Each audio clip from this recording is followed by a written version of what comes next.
Today, another history slowly unfolds as we come to an end. And this school year 2020-2021 had been a hard quest for us all. And that we have witnessed, these little lads and lasses prove their worth to become a member of this year's graduation batch. You have chosen the path over the road less traveled, and you have proven your victory through your hard-earned diploma, an honors you will receive today amidst the health crisis and challenge of the new normal education. We invite you to watch the virtual graduation rites and celebrate the success of these young graduates with this year's theme, strengthening the quality of education amid the COVID-19 pandemic. As we pay respect to our Philippine flag by the singing of our national anthem, and be followed simultaneously by asking the presence of our Lord God through a doxology, showing high regards to our region by singing our regional hymn and paying tribute to our province as we sing our Pangasinan hymn. I, Virgie Santos, And I am Orlando Pantaleon II, your Masters of Ceremony. Welcome to Aplaya Elementary School Virtual Graduation Rites 2021.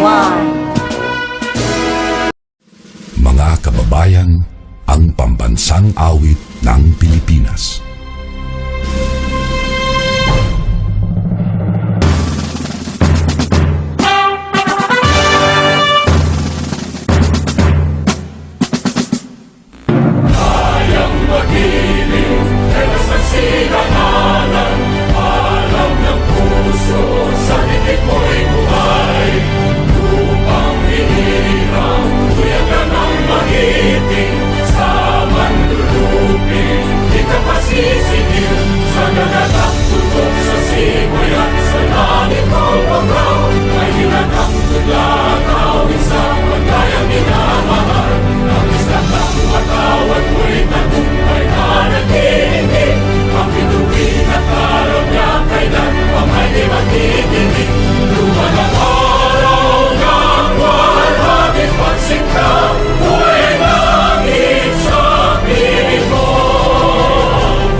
For God so loved the world, He gave us His only Son, Jesus Christ, our Savior, His most precious one.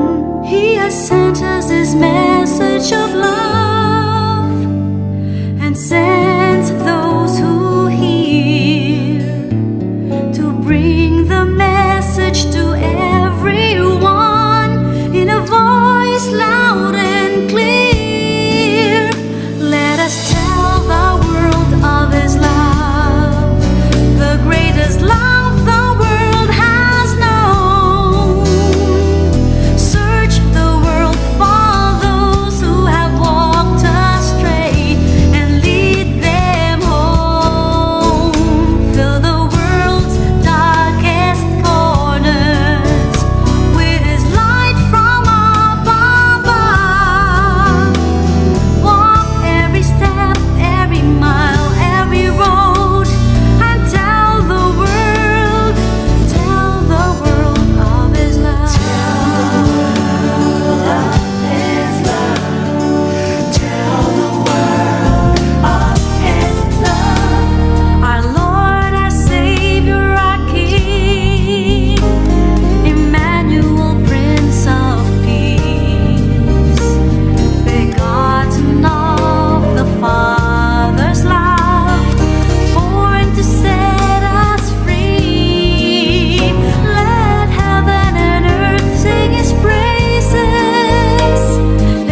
lakes and the rivers, through the glades and winding trails, to the shores where breezes linger.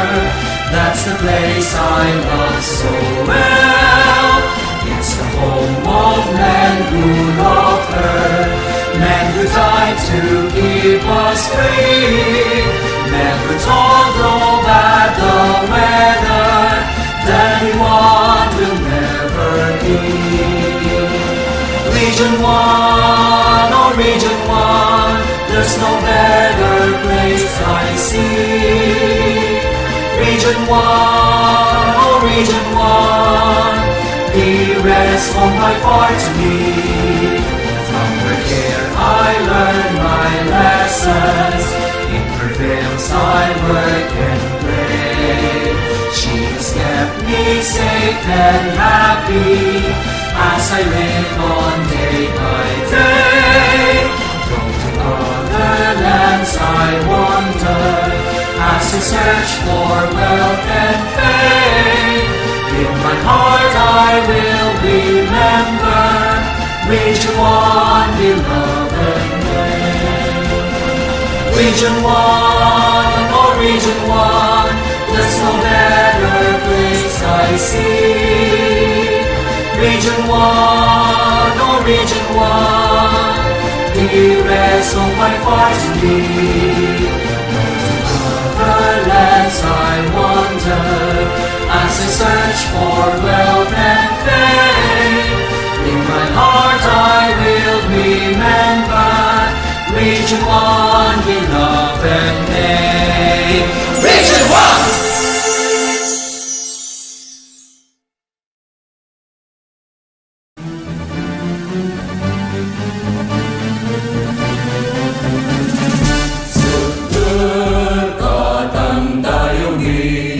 Pangasinan niya binabli, daan mo taniya ligwas, diuragod ko lawas. Dan puso Pangasinan, agkanalingwanan, luyak ko yan iyanagan, bedegdakan yaman. Muna kaya nung kasing palurin mapula, sa ibang kakasakri na kay nalilig na, labot ka na mabresika. Sa idayag mundak na'y datuktan sa yaman, sa nakapalan ngayon, karoon ang tansang mo Pangasinan. Pagyan lawas lang kaya, lawas takan itang duro Pangasinan, arun kakal kayo buwan, panangap mo kung wala na bangunan, ikikinon ko siyo paman, Pangasinan, luyang minanyaman.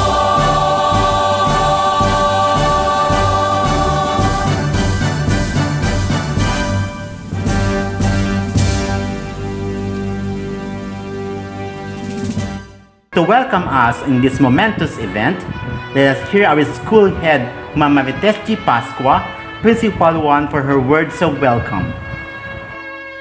To our dynamic OIC SDS, Dr. Ellie S. Ubaldo, with her two ASDSs, Dr. Danilo Teobiag and Dr. Maria Cristelda Alcam, our kind and motherly district supervisor, Dr. Sonia C. Advarsala, our generous barangay council, Pamakasan North, headed by Honorable Elwood Cruz, dedicated and committed teachers of Aplaya Elementary School, officers and members of the PDA, supportive parents, class of 2021, ladies and gentlemen, good morning and welcome to our virtual graduation and moving out ceremony with the theme Strengthening Education in the Midst of Pandemic. I extend my warmest congratulations to all those receiving certificates and acknowledge the support that has helped you along the way. To all the families and friends with us today who are watching this ceremony, thank you. To our dear parents, guardians, and learning facilitators, thank you for the encouragement you have offered, and in many cases, for the sacrifices you have made so that our learners could finish all the given tasks and activities and could earn the certificate that they will take today. My dear pupils, do not forget to acknowledge all those who supported you, your parents, your friends, including your teachers. This day will be very memorable in the sense that we have proven that we could strengthen education in the midst of pandemic. We will follow rules and protocols, obey authorities, make sacrifices, and perform our assigned tasks to the best of our abilities. So again, good morning and welcome to our virtual graduation and moving out ceremony. And now, ladies and gentlemen, you are about to witness virtually the main highlights of today's event. To do the honors of presenting these school year's candidates for graduation, may we have on our screen our school head, Ma'am Marites G. Pascua, Principal 1, followed right away by the acceptance and confirmation of our Public Schools District Supervisor, Dr. Sonia C. Adversalo. May we give them a virtual applause. Dear District Supervisor Dr. Sonia C. Adversalo, I am now presenting to you the 55 candidates for graduation who have satisfactorily completed the requirements of the basic education curriculum as prescribed by the Department of Education. They are now waiting for your acceptance and confirmation.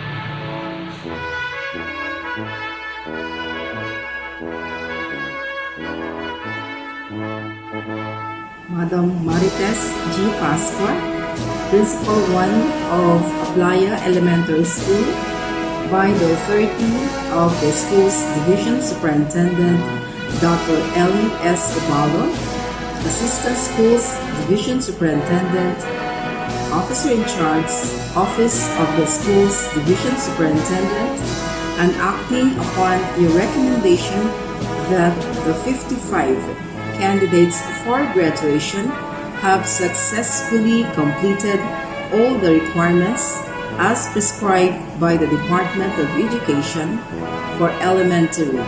I, Sonia C. Adversalo, Public Schools District Supervisor, Lingayen 3, hereby confirm your graduation rights and declare you elementary graduates of Aplaya Elementary School today, July 15, 2021. I, therefore, confer upon you all the rights and privileges thereto appertaining. Congratulations and God bless you all.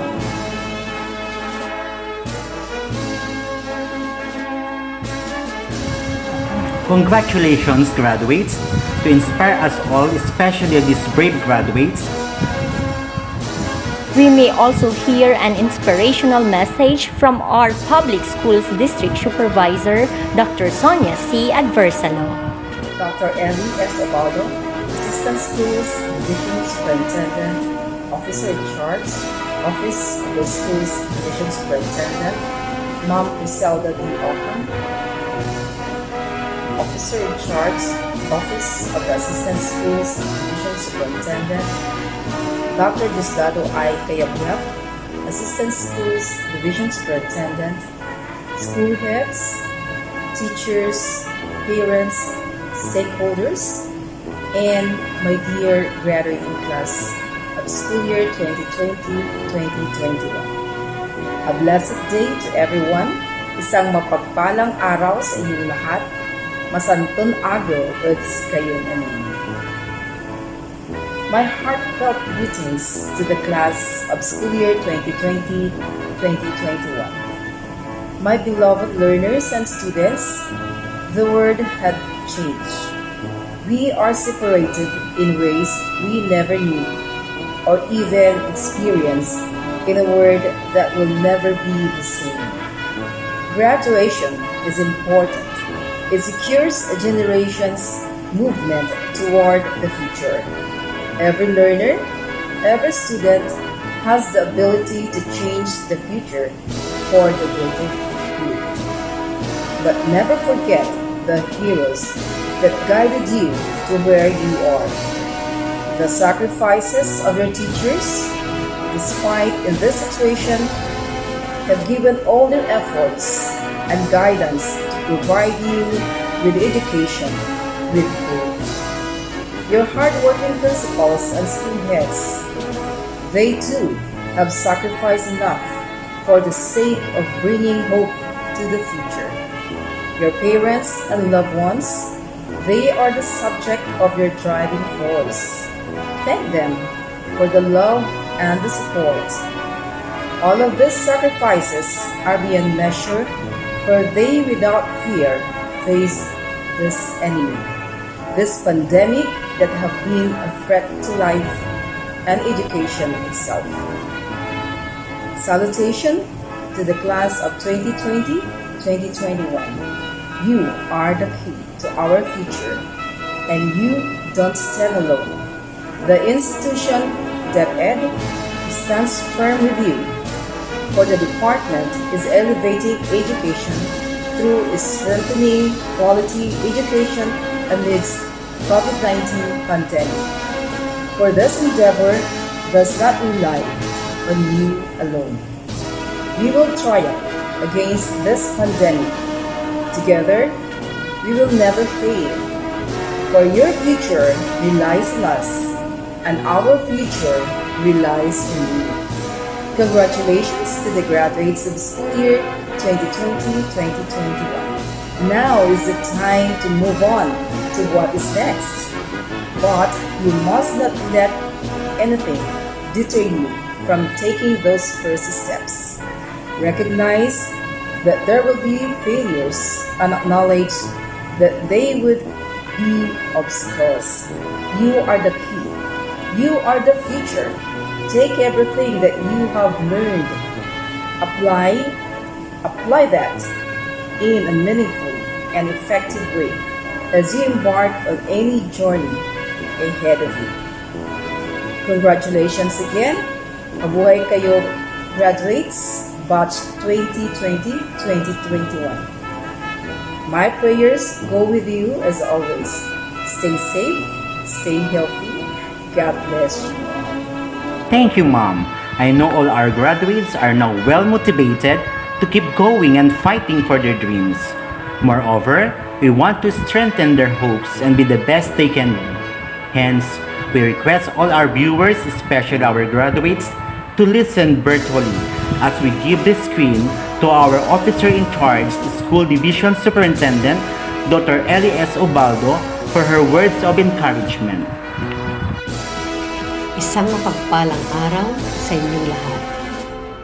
Lubos ang aking kagalakan na makapagbigay ng mensahe sa inyo, mahal naming mga magulang, guro, punong guro, at higit sa lahat, sa inyo, ating mga completers at graduates mula sa kindergarten, grade 6, grade 10, grade 12, at sa ating learners from the alternative learning system na pumasa sa portfolio assessment. Ang tema ng ating end of school year rights ay kalidad ng edukasyon, lalong patatagin sa gitna ng pandemya. Ang pandemyang dulot ng COVID-19 ang nag-udyok sa lahat ng educational leaders na gumawa ng mga tough choices sa gitna ng tanong, paano mapapangalagaan ang kaligtasan ng mga guro at paano maihahatid ang edukasyon sa mga mag-aaral. Ayon nga kay Secretary Briones, education must continue even in times of crisis. Sa pagtutulungan nga ng mga magulang, mag-aaral, kaguruan at stakeholders na itawid natin ang school year 2020-2021. Tunay ngang napakahalaga ng ating selebrasyon ngayong school year 2020-2021 because for the first time in history, the school and home have finally touched base together for a common aspiration. Nagpapatunay na malaki ang bahagi ng parental involvement sa academic achievement ng isang mag-aaral. As parents and teachers work together to address our children's needs, we're able to form a formidable team to combat ignorance and keep relevant values that every home and society cherish. Batid ko ang inyong mga pasakit at pinagdaanan, maitawid lamang ang inyong pag-aaral. Mental stress, dala ng independent learning, unstable internet connectivity, problema sa kahirapan ng buhay. Ngunit lahat ng ito ay napagtagumpayan ninyo. Ang inyong ipinakitang tibay ay kamangha-mangha. Ito ay nagpapakita ng katatagan ng ating mga mag-aaral. Lastly, gusto kong sabihin sa inyo, please appreciate your parents. To be a good father and mother requires that the parents defer many of their own needs and desires in favor of the needs of their children. You never know what sacrifices they went through for you. Respect your teachers. Teachers spend most of their nights planning, most of their mornings explaining, most of their afternoons correcting, most of their years encouraging, most of their lives stressing what matters most in life, and it's all for your future. So don't make their jobs more difficult. Congratulations to you, our precious children, parents, teachers, and school heads for continuously making the flames of education burn amidst the darkness of these times. Mabuhay! It is indeed our honor to have our Department of Education Secretary, Dr. Leonor Magtoles Briones, in our screen. Graduates, please lend your attention.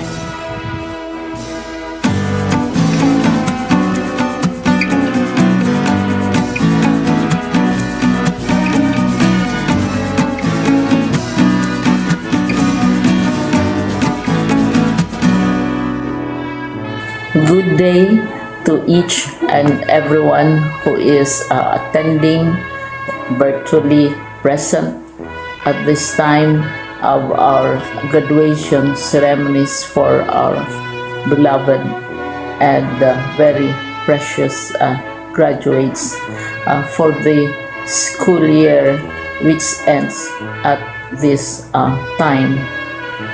First of all, I'd like to greet the parents and family members without whose sacrifices, whose reminders, and whose participation in the learning process for our graduates have resulted in this culmination program.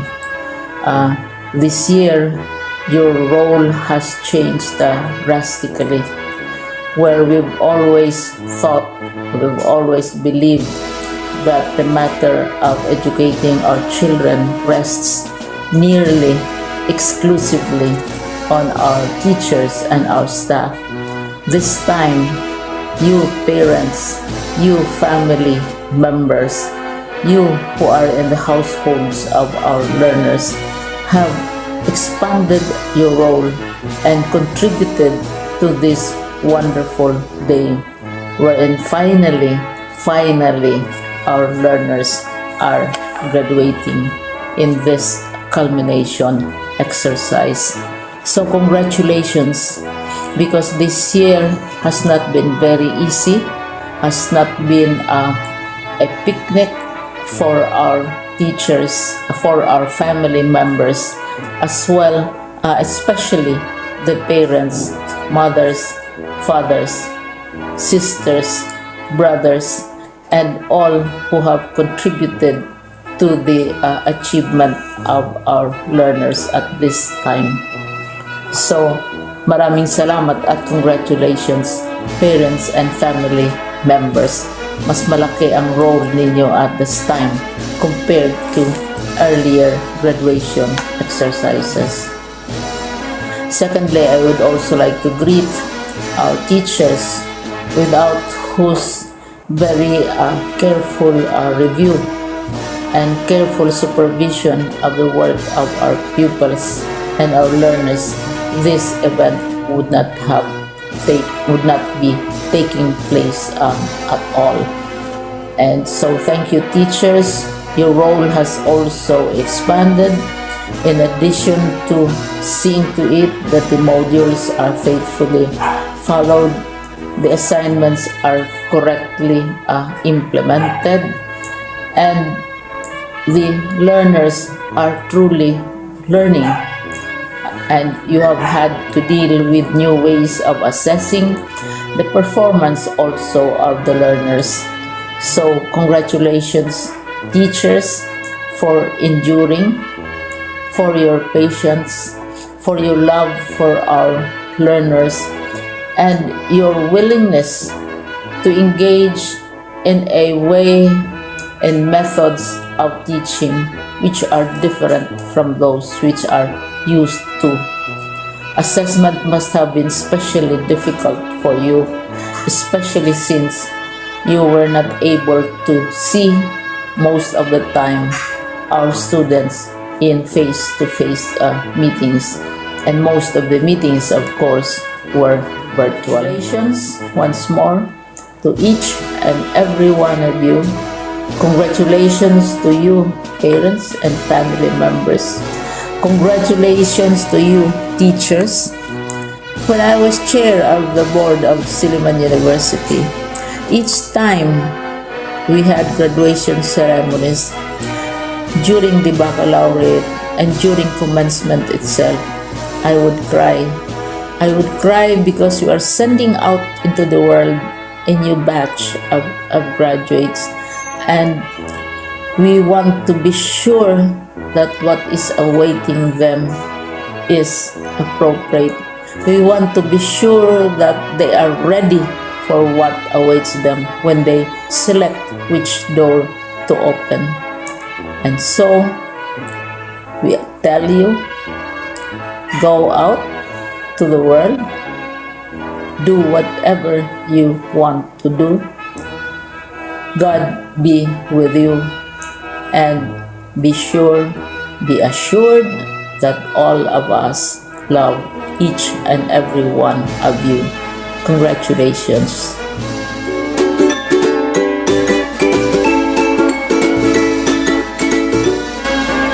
Ladies and gentlemen, the moment of our graduates has come.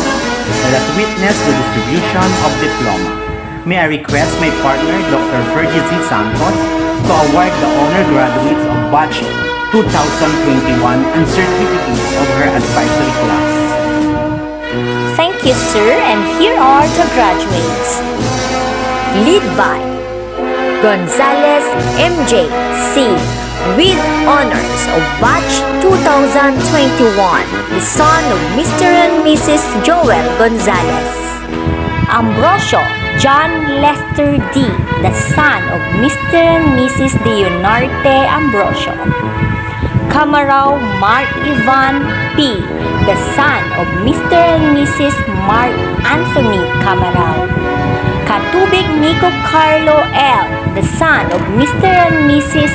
Ninolito Fernandez. De la Cruz Anthony P., the son of Mr. and Mrs. Alvin De la Cruz. Estrada J.R. Jr. S., the son of Mr. and Mrs. J.R. Estrada. Garcia Mark Jover A., the son of Mr. and Mrs. John Albert Garcia. Vanyes Cristan D., the son of Mr. and Mrs. Crispoloy Vanyes Jr. Mejia Javan D., the son of Mr. and Mrs. Silvano Mejia. Pantaleon Renz A., the son of Mr. and Mrs. Rinaldo Pantaleon Jr. Season Higerson S., the son of Mr. and Mrs. Hernan Season. Vintayen Sonny Jr. M., the son of Mr. and Mrs. Sonny Vintayen Sr. Villa Christian C., the son of Mr. and Mrs. Villamor Villa. Viray Christian G., the son of Mr. and Mrs. Christopher Viray. Viray Chloe B., the son of Mr. and Mrs. Berjon Viray. Aratan Geraldine C., the daughter of Mr. and Mrs. Gregorio Aratan. Bauzon Bea Denise C., the daughter of Mr. and Mrs. Philip Bauzon. Cruz Ashley Ann Joyce P., the daughter of Mr. and Mrs. Samson Cruz.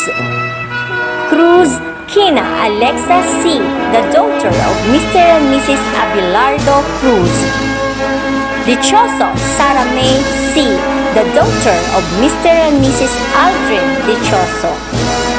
Estrada Kira Aze R., the daughter of Mr. and Mrs. Fernando Estrada. Estrada Reza May M., the daughter of Mr. and Mrs. Nardo Estrada. Gutierrez Anika Rowe C., the daughter of Mr. and Mrs. Rizal Gutierrez. Manuel Sofia Tia M., the daughter of Mr. and Mrs. Ruben Manuel. Riparit Cristina V., the daughter of Mr. and Mrs. Celendonio Riparit. Ventanilla Rizalin C., the daughter of Mr. and Mrs. Rinaldo Ventanilla. Zamora Sharilyn S., the daughter of Mr. and Mrs. Fidencio Zamora. Congratulations, graduates! May I request on screen my partner, Sir Orlando B. Pantaleon II, to award the certificates of his advisory class. Thank you, partner. And here are the graduates. Abalos Mark Ryan Ray M., the son of Mr. and Mrs. Ryan Abalos. Carvajal John Wilson O., the son of Mr. and Mrs. Dominador Carvajal. Corrales Jesville E., the son of Mr. and Mrs. Ricardo Corrales. Dalisay Reynald Lee D., the son of Mr. and Mrs. Reynaldo Dalisay. Di Guzman Jojo A., the son of Mrs. Cristina Di Guzman. De la Cruz John Ray D., the son of Mr. and Mrs. Carlito De La Cruz Jr. Dumalanta Lance Ace R., the son of Mr. and Mrs. Miguel Don Dumalanta. Enrique John 30 C., the son of Mr. and Mrs. Enrique Pabian Jr. Evangelista Jomi M., the son of Mr. and Mrs. Norberto Evangelista. Ferrer Ronnie J., the son of Mr. and Mrs. Romeo Ferrer. Giang Lawrence L., the son of Mr. and Mrs. Jesus Ray Giang. Lumibaw Richard D., the son of Mr. and Mrs. Renato Lumibaw. Narag Marvin V., the son of Mr. and Mrs. Marvin Narag. Puda Benji D., the son of Mr. and Mrs. Billy Boy Puda. Saison Tyrone James E., the son of Mr. and Mrs. Augusto Saison. John Paul Tabafunda, the son of Mr. and Mrs. Norberto Tabafunda. Urbano Mark Lester C., the son of Mr. and Mrs. Rom Marlo Urbano. Ventayen Nicolas III, the son of Mr. and Mrs. Abilino Ventayen. Villa Manny M., the son of Mrs. Jocelyn Maga. Agpuon Sofia Maris P., the daughter of Mr. and Mrs. Jeffrey Fernandez. De la Cruz Arabella May S., the daughter of Mr. and Mrs. Rinaldo de la Cruz. Estrada Alaysa R., the daughter of Mr. and Mrs. Kenneth Estrada. Fernandez Elsa N., the daughter of Mr. and Mrs. Jeffrey Fernandez. Loriaga Mary Antoinette L., the daughter of Antonio Loriaga. Ramos Creisha May S., the daughter of Mr. and Mrs. Jonas Ramos. Season Maria Katrina Manuel, the daughter of Mr. and Mrs. Marlon Season. Changson Angel R., the daughter of Mr. and Mrs. Renato Changson. Villa Jonalyn May M., the daughter of Jonalisa Magat. Congratulations, graduates! Let's give the screen to MJC Gonzalez with honors for his words of gratitude. School District Supervisor, Mrs. Dr. Sonia C. Adversary. Sa ating school principal na si Ma'am Martes G. Pascual.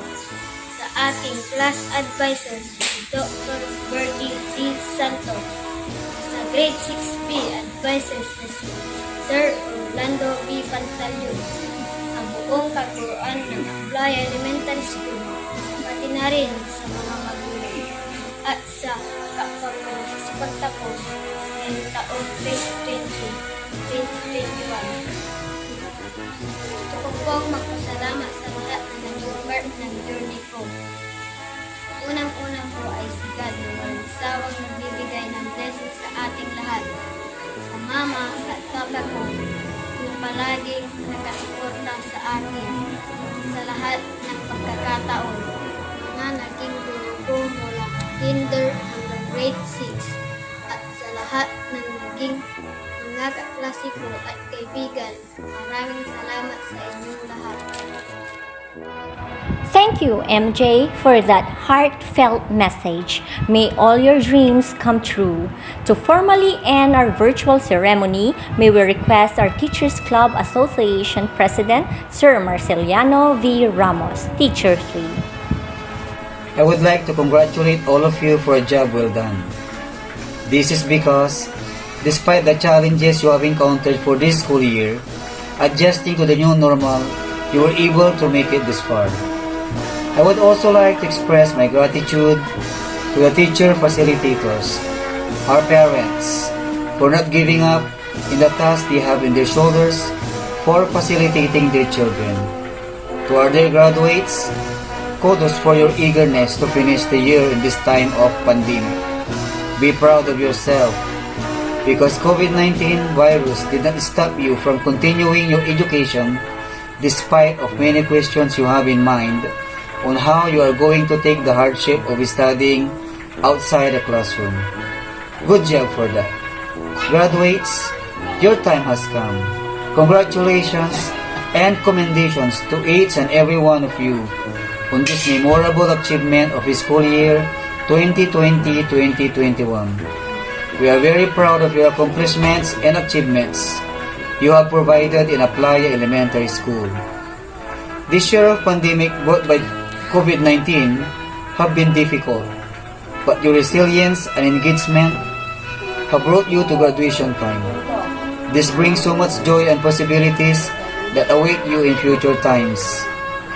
As you go forth to your next step, may God continue to bless and guide you for whatever steps you make.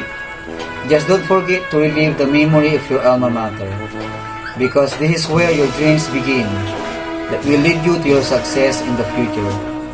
Let us not succumb to the trials of a pandemic.